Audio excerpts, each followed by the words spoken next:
here on the programme.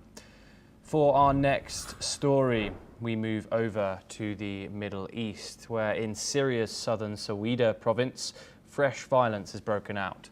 State-run Ekbaria TV reports that armed groups attacked members of the country's internal security forces, killing one and wounding others.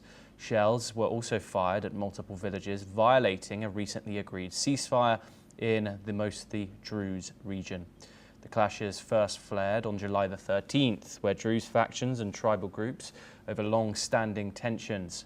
Despite a US-brokered truce, violence continues to escalate. Government troops were deployed earlier and Israel carried out strikes on Syrian forces, citing support for Druze communities. We're now joined by Ali M. Bushback.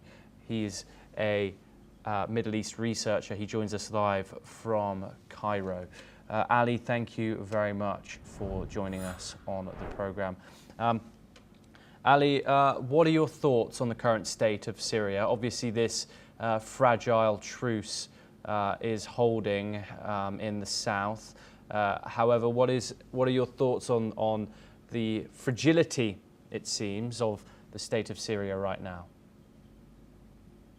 Thank you, Joshua, for having me. The situation in Syria is very terrible, especially challenging the current president, Ahmad al-Shara. In north and south, there is a clashes between the army that belongs to Ahmad al-Shara. Yesterday night, there is in northern part of Syria, in Kast especially, there is a clashes, and there is around five Syrian army has been killed, and several of people who got injured. Particularly, Joshua, this kind of places in northern part of Syria faced for the Syrian Democratic Forces and the significant enemy for Ahmad al-Shara and for Salafism in Syria, and used to supported by also the previous regime for the Bashar al-Assad. And today also the fragile ceasefire between the minority Druze and the truce and the Arab who was attacking this area, especially in Sweida. It's representing how much Ahmad al-Shara it's representing how much Ahmad al-Shara doesn't respect the minority in the region. Especially here is these two significant minority in Syria, especially Druze and Kurdish, who's always fighting for and demanding for their rights and for civilians' rights, and they're asking for self-determination, while Ahmad al-Shara, they're attacking them and forcing them to be quiet and silent.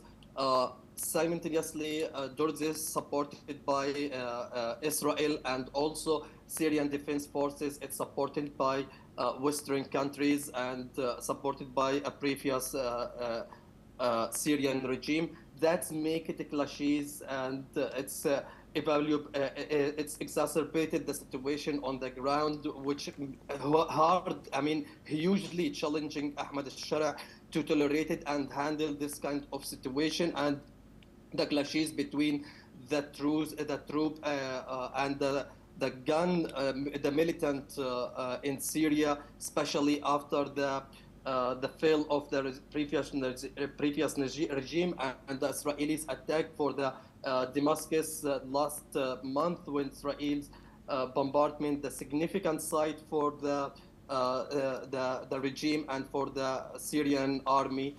That's make it more terrible, the situation. And up to now, the situation is boiling in north and south Syria, especially between the minorities and between the current regime. As I mentioned, the Druze minority, they are confronted with the army, the current army supported by Ahmad al-Shara, and also the Kurdish minority, they are supported, they are confronting with Ahmad al-Shara.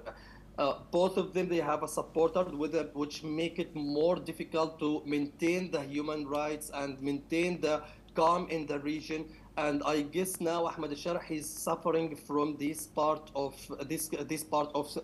community and from this minority.